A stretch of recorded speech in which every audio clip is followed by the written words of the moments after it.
Hey everyone, welcome back to my channel. My name is Abby and this is Waka Waka. Today I'll be talking about what it was like going to Ghana for the first time, traveling through the country, experiencing Ghanaian culture, and me being Nigerian, we were able to travel from Nigeria by road to Ghana. So the whole trip was basically to Benin Republic, where we spent 4 days, and then to Togo, where we spent another 3 days, and then finally to Ghana, where we spent a week. And I've always been curious about Ghana because of we've always had this online fight about who has the best jollof rice. Is it Ghana or Nigeria?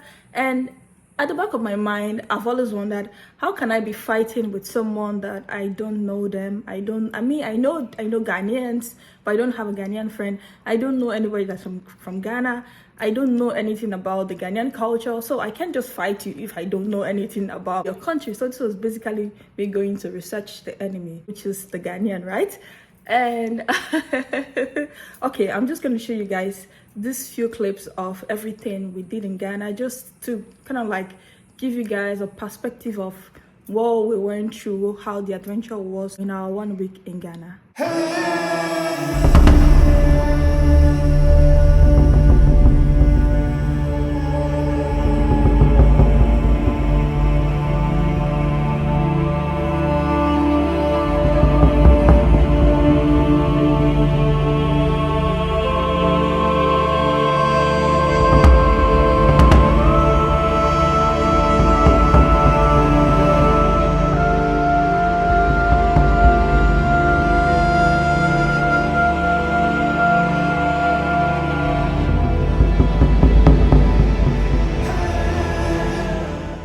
When you're going into a country, the first people you usually encounter are the immigration, and we did encounter Ghanaian immigration again for my first time at Aflao border. So Aflao border is where you have Togolese immigration and then you have the Ghanaian immigration.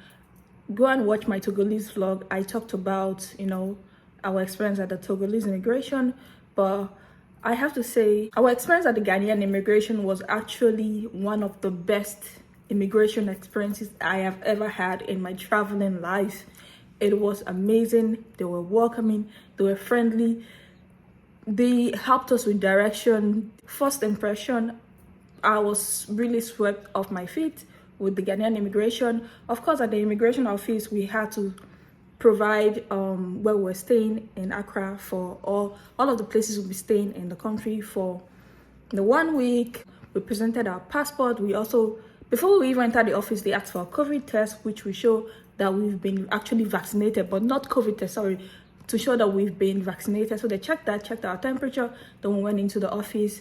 They asked for where we're staying in Accra and other places.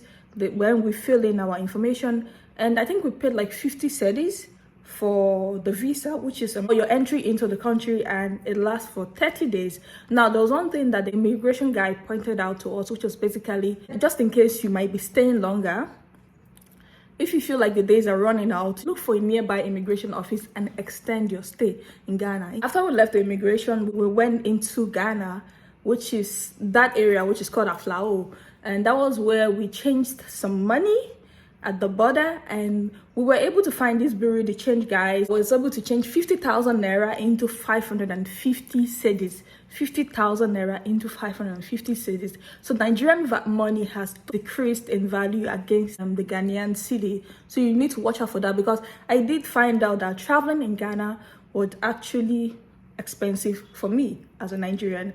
And then we bought SIM card for around 20 to 30 cedis. That's usually the price, but please make sure you negotiate it. Of course, number 2, Ghanaian men, which is something that I did notice like from the first day that we crossed the border.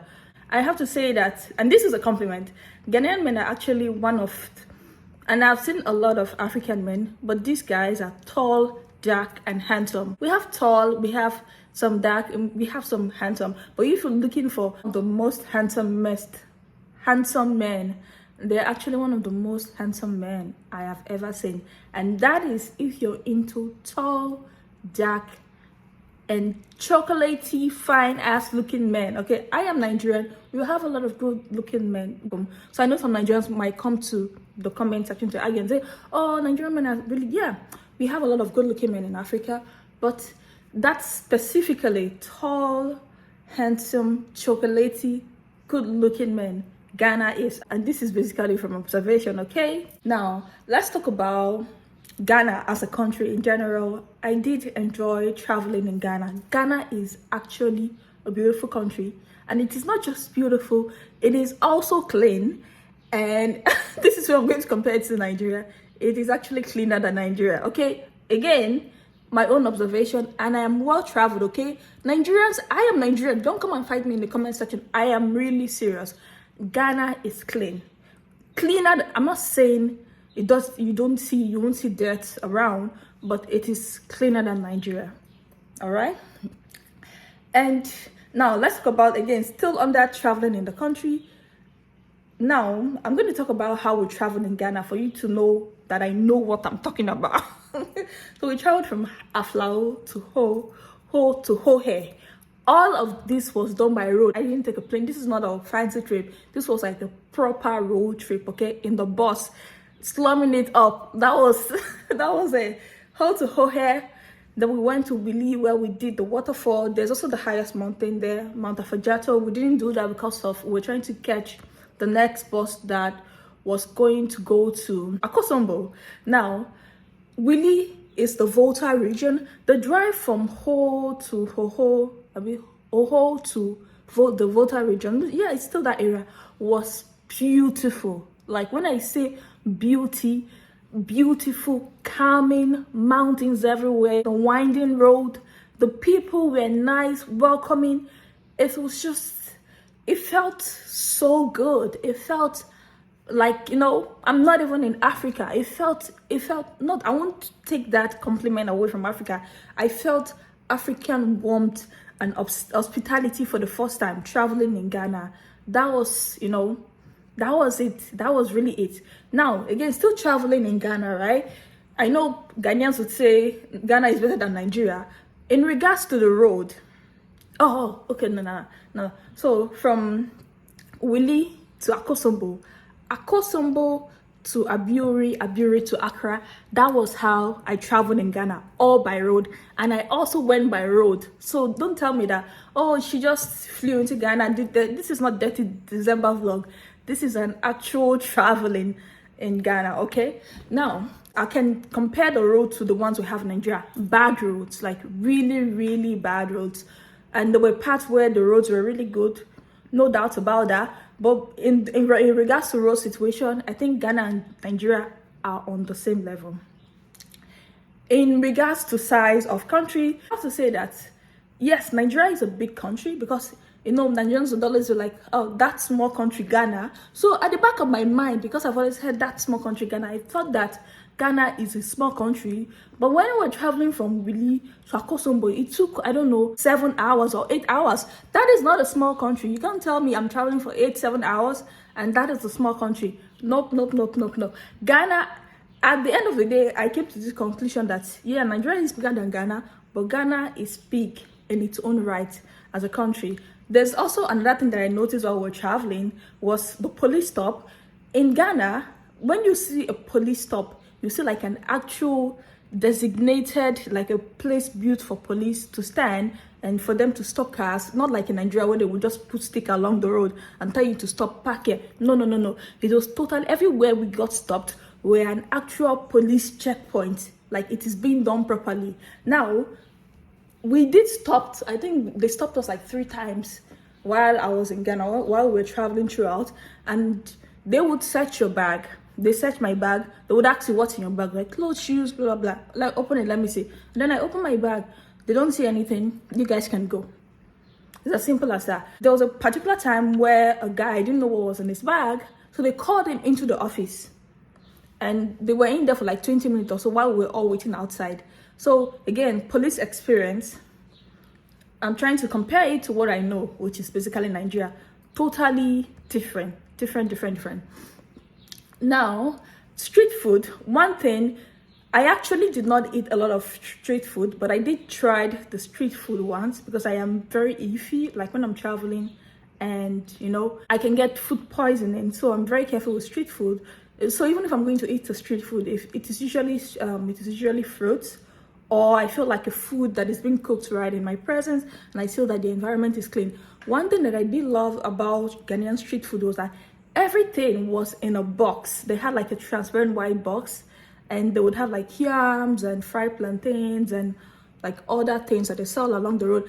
I loved that, even though I didn't indulge in majority of, I did try the yam and it was delicious actually, but I didn't indulge much. But I love how hygienic they kept the street food, and they would sell it along the street. I totally rate that. That is just so amazing. I love that so much. Now, throughout, again, I told you we took the bus, we took bike, we walked, we even hitchhiked in Ghana. I and my friend, we were about to go into Accra, and this guy stopped for us and he picked us along the road. Look at that, how safe. I never felt unsafe traveling in Ghana. This trip was actually supposed to be me alone, but a friend decided to come along. So I think this experience would have been the same, because we felt safe. We traveled at night, we took the bus, we took cars, we took taxis, we went, just normal. Nothing happened to us. I didn't fear for anything. I didn't feel threatened, and I didn't feel unsafe in an African country. I mean, that's like, that's a thumbs up right there. For Ghanaian food and jollof rice, we did try Ghanaian jollof at Aburi Gardens, and I only had just one time to try Ghanaian jollof. And what I ate, okay, that you guys are arguing with Nigerians about Nigerian jollof, Ghanaian jollof, guys, Ghanaians need to shut the hell up about their jollof is better than ours. I'll still love more opportunities to actually try Ghanaian jollof, but what I tasted, it wasn't up to par at all. Okay, this is one of the reasons I traveled from Nigeria, okay, to come and try your jollof rice. I feel like you are overhyping your jollof rice. Okay, I won't say it is up to what we have back home. Accra was clean. All right, I was so impressed. As we were driving into the city, I was like, wow, I couldn't close my mouth. Super clean. It was also expensive. All right, like we're changing money like every 2 days because we're running out of money. Like our Nigerian money had no value, really. And what else did we do? We did all of the touristy stuff in a day. So in one day, you know how I travel. So after we left our hostel, we went to Nkrumah Sako, the first president of Ghana. Then from there, we took a bike to the Black Star of Ghana. And then from there, we went to Osukasu. And when we got there, we saw some military men, and they were like, I mean, it used to be open, but now it's a military base. So we couldn't really do much there. So we left, and then we went to Oxford Street. We also took a bike through. We just went because, okay, these are the places to see in Ghana. So we just took a bike through it. And then from there, we went to Jamestown, which is the oldest part of Ghana. And there's a lot of history there. We met a Rastafarian man there that took us around, right? And he told us about the history of slavery in Ghana, and black people being transported into the Americas and all of that. It took us into the structures and those old buildings and stuff. And it was eye-opening because of course I knew Ghana had a slavery history, but I didn't envision it that way.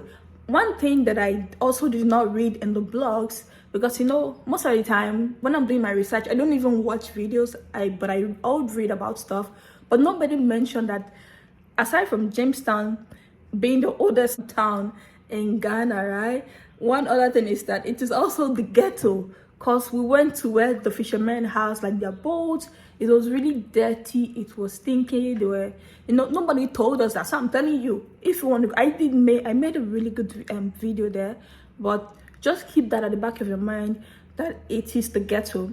And majority of the time that we went around, nobody harassed us, nobody was trying to, it was just really, really, really good.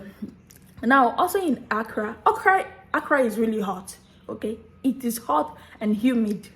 Hot.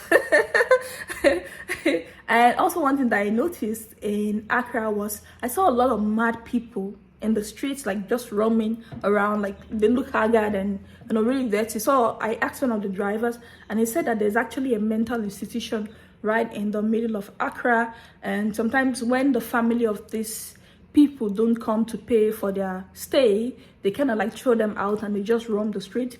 That's also one thing I noticed in Accra.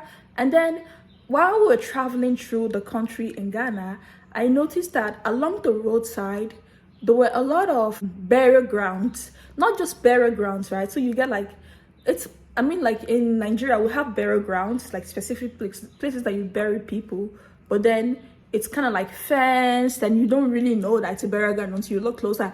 But in Ghana, while we're traveling, just this through mini states, right? I would say like burial grounds just by the roadside. Like you guys like to bury your dead close to the roadside and there are no fence around this burial ground. So because I remember I was standing under a tree and then I just turned back and I was like, that's a graveyard, that's like where people are buried. So I didn't notice that really. So if you know the reason behind that, please leave that in the in the comment section. And aside from your jollof rice, I can't say I tried a lot of your food. I can't say I did that because we're just, it was 1 week and we're trying to compact a lot of things in this trip. But Ghana is a place that is, it's a testament of what we should envision. I mean, it doesn't have everything, but I feel like it's up right there in regards to tourism, in regards to its people, in regards to its culture, and everything that I experienced was just, it was totally mind-blowing. It was a beautiful experience. Now, I didn't do like nightlife because I was literally tired. Every evening that we went out exploring and taking pictures and talking to people and all of that, I didn't really do the nightlife. So I see myself going back to Ghana with probably my fiancé or some friends, and I want to do like, there's still other parts of the country that I want to do, like travel, leave Accra and visit the other parts of the country. And of course I'll be doing the nightlife when I come back, and I would also be trying other Ghanaian local food like the banku and the rest, and also be trying your Ghanaian jollof rice because I feel like Ghanaian jollof rice is not up to par to what we have back home. What else? I did notice that I saw a lot of, like, I feel like there are a lot of people that embrace the Rastafarian culture in Ghana. Like when we go into the villages, you see people with the Rastafarian color, a lot of people with dreads, and also a lot of Rastafarian music. I feel like Ghanaians have a closer relationship to that kind of culture. Again, it's just an observation. So if I'm right or wrong, please let me know in the comment section. I think that's about it in regards to my travel in Ghana. Hope you guys enjoyed watching this vlog. Thank you for watching and see you in my next one. Bye.